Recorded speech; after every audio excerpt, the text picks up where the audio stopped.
Repito, Lula pode vencer a eleição no primeiro turno.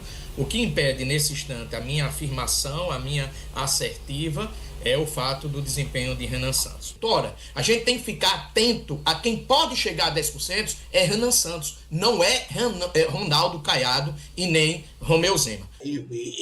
Essa pesquisa, essa rodada da BTG me chamou a atenção para esse início aí, que pode ser o início, né, de um processo de pessoas que estão querendo abandonar a polarização. Já trouxe esse cenário de vitória do presidente no primeiro turno. Mantenho que esse cenário ele está presente. Repito, Lula pode vencer a eleição no primeiro turno. O que impede nesse instante a minha afirmação, a minha assertiva, é o fato do desempenho de Renan Santos. Observe o seguinte. Vamos supor um possível cenário. O PT decide atacar fortemente Flávio Bolsonaro, ele decline para 25% e 24% e, consequentemente, Lula vence a eleição no primeiro turno se Ronaldo Caiado, Romeu Zema e Renan Santos não crescerem e se manterem onde estão. Todavia, quem é Renan Santos? Desde o início do ano, nós estamos pesquisando o Renan Santos, estamos tentando entender, através de dados qualitativos, quem é Renan Santos. Renan Santos se define numa única palavra: é um candidato antissistema. Ou seja, Renan Santos é o Jair Bolsonaro descontaminado da eleição de 2018. Porque Bolsonaro se contaminou com o sistema, mas em 2018 Bolsonaro era descontaminado. É isso quem é Renan Santos. Então nós não podemos desprezar, eu não desprezo, um crescimento de Renan Santos e ele terminar esta eleição acima de Ronaldo Caiado, acima de Romeu Zema, tendo um excelente desempenho. Ontem eu vi uma entrevista de Ronaldo Caiado colocando a possibilidade dele chegar a 10%. Ora, a gente tem que ficar atento a quem pode chegar a 10% é Renan Santos, não é Ronaldo Caiado e nem Romeu Zema. Portanto, Renan Santos é um candidato nesse instante que impede a possibilidade de Lula vencer no primeiro turno pela simples razão. O eleitor que está de saco cheio com Jair Bolsonaro, o eleitor que não gosta de Lula, vê Renan Santos como um candidato antissistema, um candidato da direita que representa o antilulismo. Todavia, o que impede o voto em Renan Santos? O eleitor, parcela dele, não acredita que ele pode vencer Lula. Então, passa a votar, aí é um voto utilitário, no Flávio Bolsonaro. Por isso também, Igor, é importante destacar que esse desempenho de Flávio Bolsonaro no segundo turno, apresentado pela pesquisa Quest, é um retrato do momento. Durante a campanha e principalmente no segundo turno, em razão da rejeição do Lula, que é uma rejeição estruturada, o Flávio Bolsonaro pode sim se aproximar do presidente Lula. Uma pesquisa BTG Nexus divulgada hoje aponta um forte aumento dos brasileiros que preferem um candidato que não seja apoiado nem por Lula, nem por Jair Bolsonaro. Está aí a imagem para vocês verem. 36%... a gente tem ali a linha vermelha é a do Lula, a do Flávio Bolsonaro é a linha azul, então as duas estão com essa queda, mas a gente vê essa linha amarela subindo de 11% em março e ela vai gradualmente subindo até que ela chega com 27%. 27%, exato. Como acabou de dizer o Duda, em março deste ano, 11% dos brasileiros estavam no grupo da terceira via, vamos dizer assim, e no levantamento de hoje, isso subiu para 27%, um índice que chega próximo ao dos que preferem Lula, com 36%, e dos que preferem Flávio, que hoje está com 32%. Esse avanço tem sido constante ao longo dos meses e animou os demais pré-candidatos que esperam conquistar esse eleitorado. O pré-candidato pelo Missão, Renan Santos, gravou um vídeo sobre isso. Pois bem, saíram agora uma pesquisa BTG Nexus e eu acho que é bem interessante a gente fazer alguns pontos aqui. Aumenta bastante o número de pessoas que não querem nem Lula nem Flávio. Naturalmente eu estou em terceiro com um desconhecimento gigantesco, uma rejeição muito baixa quando comparado aos demais, o que aponta para o seguinte caminho: tão logo fique mais conhecido, e tão logo as pessoas continuem rejeitando esses dois lados absurdos que nem deviam estar disputando a eleição, é natural que a gente suba, vá para o segundo turno e derrote o Lula de vez. Então é muito animador, mas não só para mim, é animador, todo mundo que é brasileiro e não aguenta mais ser ludibriado por essas duas turmas horrorosas que estão aí em primeiras eleições. Muito bem, a gente tem aqui hoje o Leonardo Barreto para comentar a pesquisa junto com a gente. Boa noite, Léo, tudo bem? Boa noite, Graeb, boa noite, Duda. É um prazer ser recebido aqui por vocês. Muito bem, o prazer é nosso. Léo, diga uma coisa, o Renan Santos disse aí, é muito natural que, com o meu desconhecimento e tudo mais, eu chegue ao terceiro turno. As coisas estão mirando nessa direção mesmo, ou não é assim tão natural? Olha, a gente tem um indício de que pode acontecer, né? Agora a gente vai precisar verificar em que caminho que isso vai. É importante observar que, além desse dado que vocês trouxeram, né, tem um outro de primeiro turno que mostra que o Flávio e o Lula perderam 3 pontos cada um, né, no Senado de primeiro turno, na espontânea, e cresceu os outros candidatos, voto branco e nulo, e não sabe, que atinge 41%. Então, assim, eu acho que a gente tem sinais de que há uma parcela suficientemente grande, né, das pessoas que podem estar começando a querer desconstruir aquele cenário que o professor Felipe Nunes e o Thomas Trauma chamaram de calcificação, né? que mais ou menos condenava a gente a um processo de polarização. Eu acredito que depois de um período de calmaria das pesquisas, né, onde mais ou menos ali a gente via todo mundo no mesmo cenário, essa pesquisa, essa rodada da BTG me chamou a atenção para esse início aí, que pode ser o início, né, de um processo de pessoas que estão querendo abandonar a polarização. O senador e pré-candidato Flávio Bolsonaro registra 50% de rejeição entre os eleitores, enquanto Lula aparece com 46%. No quesito, aí, vamos ver. Potencial de voto e rejeição.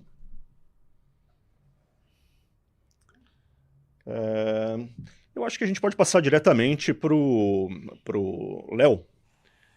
Você te chama a atenção alguma coisa em particular nessa situação?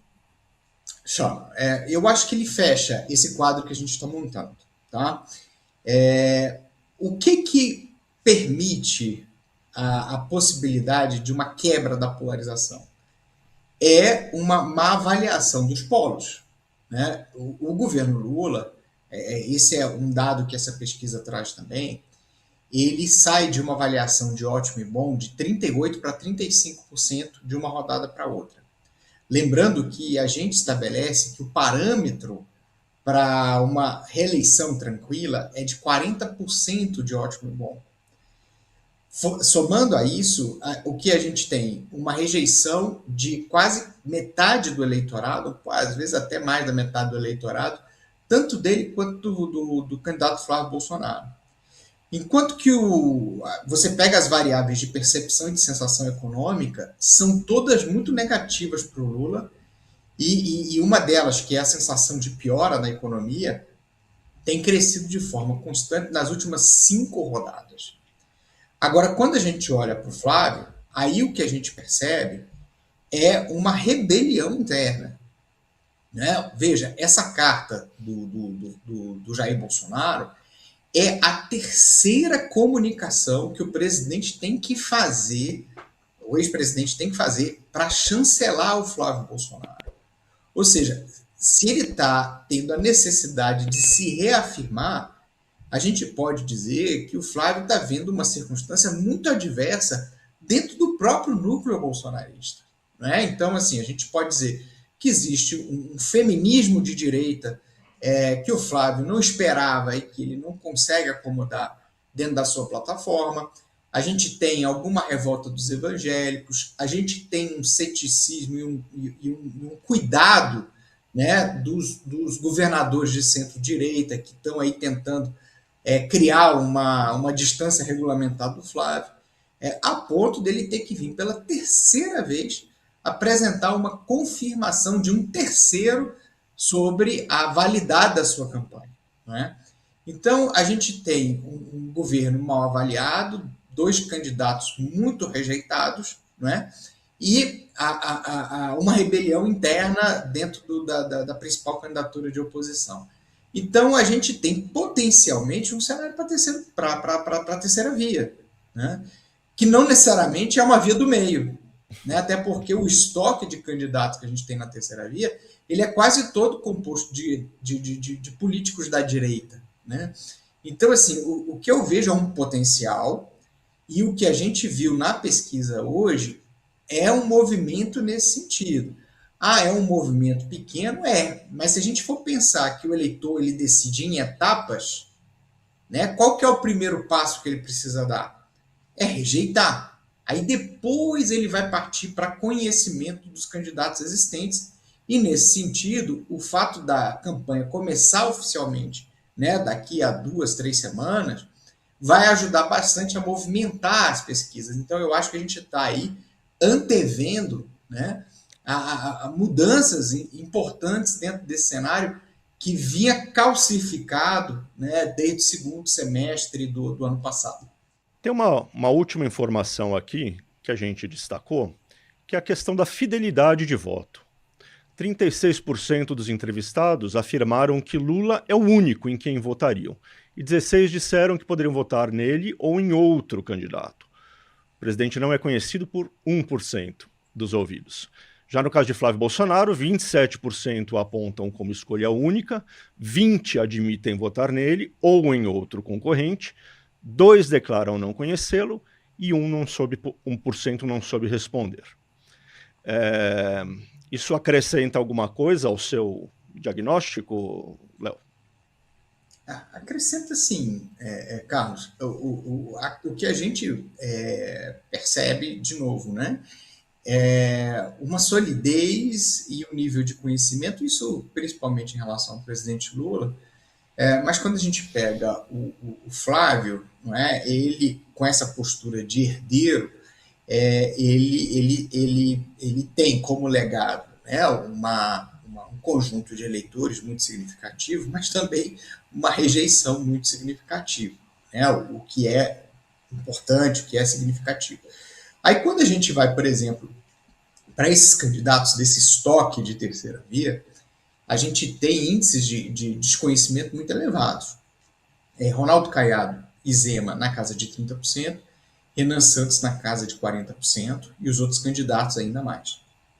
Então, o que a gente precisa ver hoje é se esse movimento de saída dos polos, e aí eu queria enfatizar uma coisa, num primeiro momento, esse movimento de saída dos polos não precisa ser necessariamente para uma candidatura da terceira via.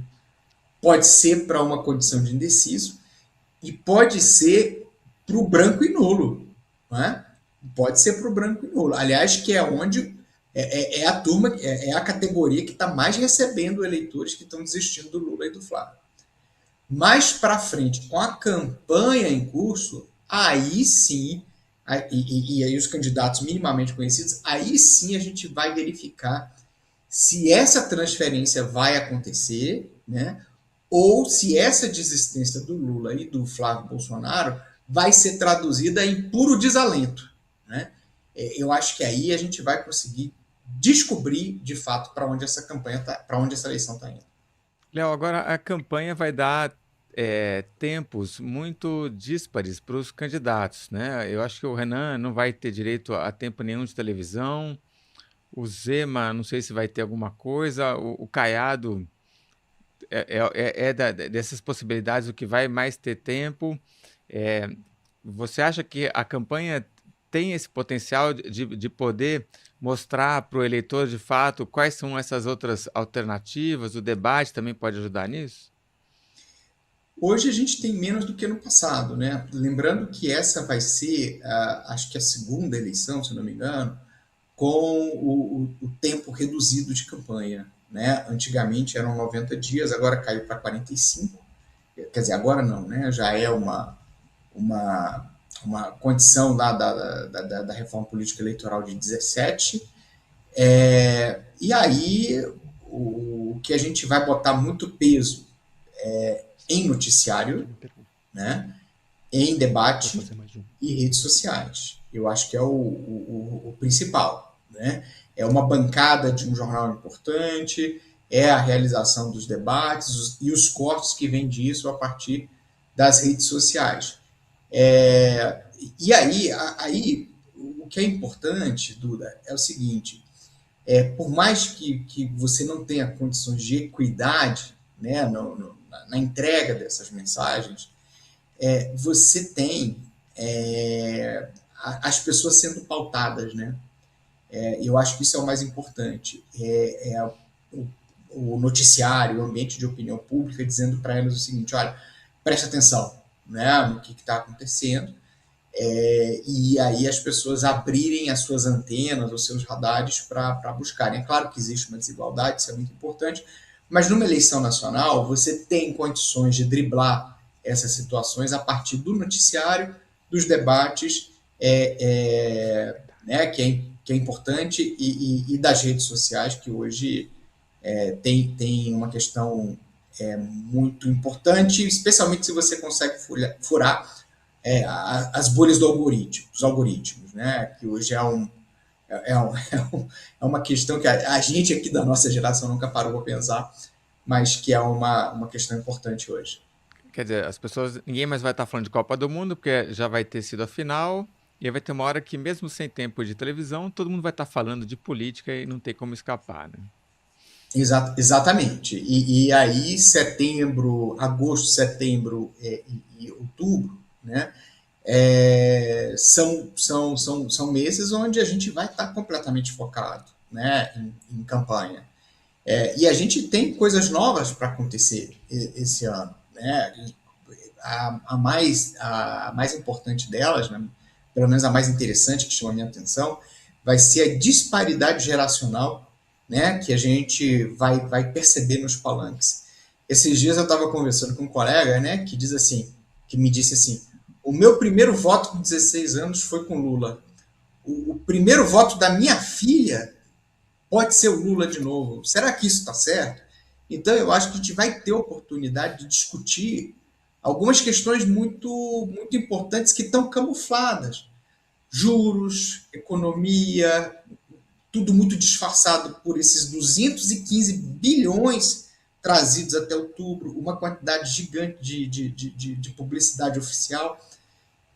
O que eu quero dizer é o seguinte: o que a gente vai viver nos próximos 60 dias aí é bem diferente do que a gente viveu nos últimos 6 meses, e eu acho que as pesquisas elas já começaram a sinalizar de que as pessoas estão mexendo no seu radar, na sua chavinha, para ajustar sua atenção às questões políticas. Se você gostou desse conteúdo, então não esquece de deixar o like e se inscrever no canal para continuar recebendo nossos vídeos. Obrigado.